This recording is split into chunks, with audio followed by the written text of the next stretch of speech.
Hello, my name is Erica Shea, and you are tuned into Slay, where each week you and I turn our attention inward and reflect on ideas intended to help move you into a state of inspiration and empower you to take decisive, proactive action toward achieving your goals and reaching your highest potential. Today, we are talking through the quickest and simplest way to gauge the quality of your manifestations, which is by way of attitude.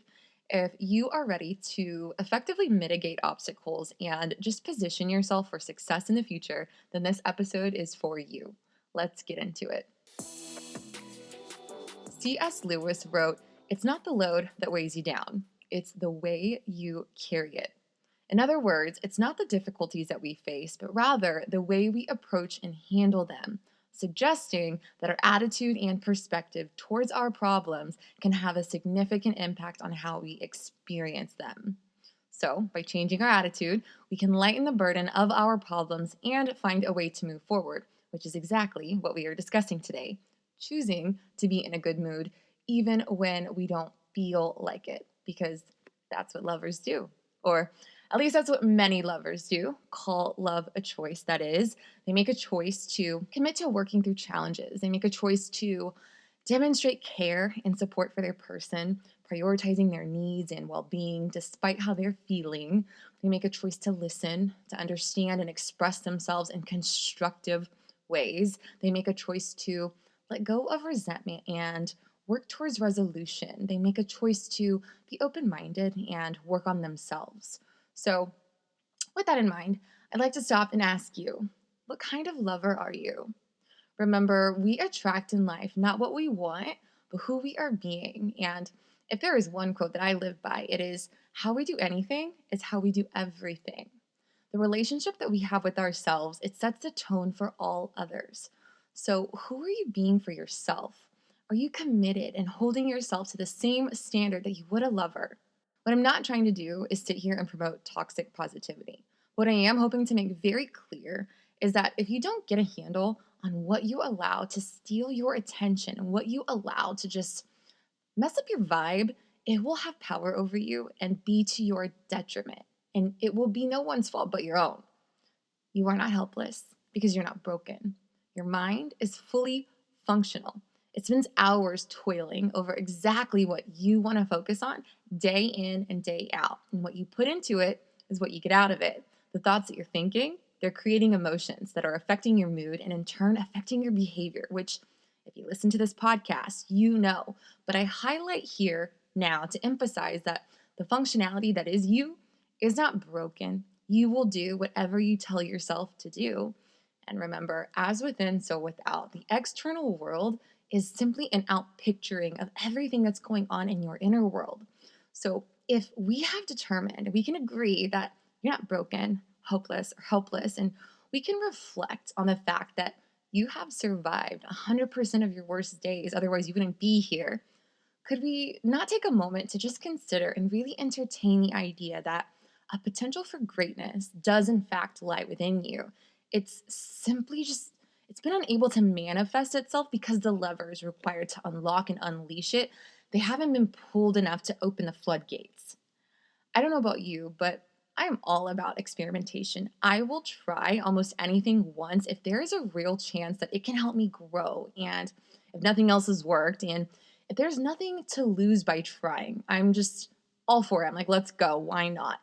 And I tell you what, that mindset, that willingness to just be open and at the same time just take ownership in that way through experimentation, you start to produce these wins for yourself and it energizes you and you become more invested in the process. And before you know it, the love that you have for yourself, it it's multiplied, which wasn't even the objective to begin with. So it's an outcome that I just find to be amazing. So it's just an added bonus here that I am trying to encourage you to entertain. The French philosopher Voltaire wrote that the most important decision that we will ever make is to be in a good mood. And that's the idea that I invite you to just center your mind on. It is not easy choosing to be in a good mood despite what the environment is telling us, despite what people around us are doing or not doing, despite old conditioning of ourselves, what it's telling us to do or encouraging us to do.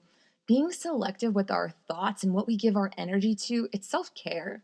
Just like you would be picky with the food that you put into your body, or who gets to work on your face, or which men you entertain, we have to get picky because when we take care of our minds, it affects our bodies. And when our bodies start to feel better and improve and strengthen our minds, they follow. Again, it's cyclical. This is something that we've talked about. And the whole of our energy, our spirit, everything just becomes better. Choosing to be happy is not about dismissing negative emotions, okay? We know, if you've been following each episode, that we can't change anything that we haven't first accepted. Choosing to be happy isn't about minimizing problems or looking on the bright side only. We know that problems provide us with more data for the self reflection process and allow us to stretch our thinking so that we can grow beyond them. Choosing to be happy isn't about shaming ourselves when we're unable to maintain a positive attitude. We know that in order to be our best selves, we have to integrate those shadow aspects and do the internal work to understand what those less desirable or less favorable attributes they're trying to reveal to us and determine how we can reframe them and make them work for us constructively. Checking your attitude and actively choosing to focus on what moves you forward positively is about taking ownership and responsibility over your life because no one's going to give you the life of your dreams or the desires of your heart. Those are things that each and every one of us have to earn. There are no shortcuts. There is a price, and it all comes down to self control. Are you able to discipline your mind and choose thoughts that align with or that move you toward the feeling that you would have if all of your dreams were made manifest? If it was easy to do, everyone would do it, but it's not. It does, and it will get easier though with time and practice. So, how bad do you want what you want? What level of intensity are you working with? Are you a passionate lover? Because I'm a passionate lover, okay? I want the love that I want and I want to make sure it never slips away. So I have no problem flexing and adapting, which means getting over myself and any desire to dwell or be petty. But it's hard to do when the desires of your heart, the vision that you have for your life, when those things are unclear. We all need something to hold on to. So if you haven't already done that, get clear. Revisit episodes 19 or 12 if you would like some guidance. There is no excuse, okay? There are free resources available everywhere. And I tell you what, just speaking of resources, the best ones that will ever find, they're all within you because they're all specific to you. So spend some time just turning your attention inward and going through the self-discovery process for yourself outside of these little short episodes. I can't emphasize it enough. Remember the 5 C's to creating change as well. The first one, if you haven't been with us, check yourself. Notice when you're complaining or feeling cranky. You know that negativity is not going to produce the results that you want for your life. Confront your options. Acknowledge that you can move forward towards your growth or slow the process down entirely by doing a nothing or choosing negativity. It's all a choice.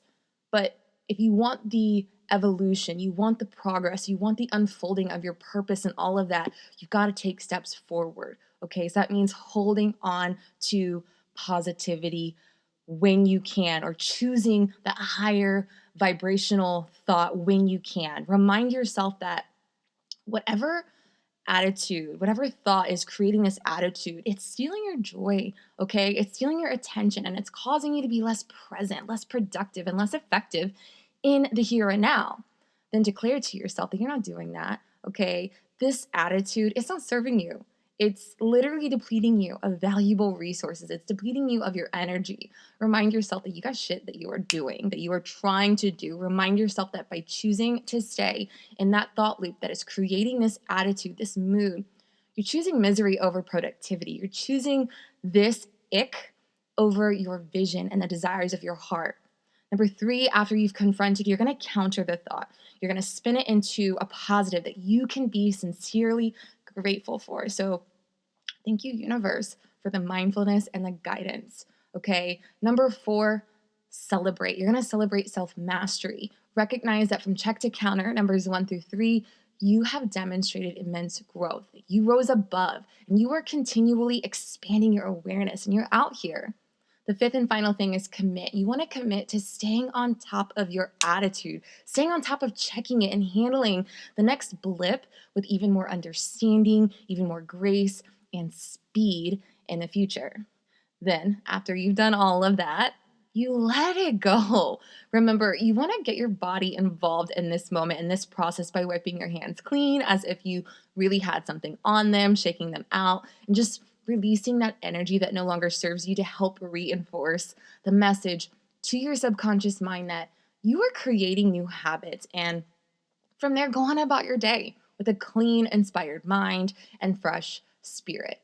Note that difficulties will continue to arise. They always will. It does not matter who you are. Roadblocks will always come. So if you're truly committed to change and you're truly committed to your vision, you're going to be checking in on yourself and checking your attitude constantly, because our minds, they are like untrained puppies, okay? They just do what they want when they want. So we've got to stay on top of them.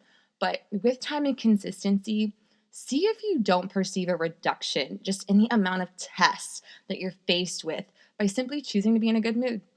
I know for me, when I've stayed focused on my attitude and just being a match for what I want to attract, my energy has stayed even. And when our energy is even, it's balanced, meaning that energy is flowing, our energy centers are open, all the channels and pathways for higher wisdom and direction, those are open, meaning that we are more receptive and we're more likely to receive downloads more quickly on how to resolve something. And it's hard to do that when you're just staying in your feelings, the not so good ones, and locking up your energy. So it helps to be aware. We want to let everything flow, and we let things flow by practicing non attachment.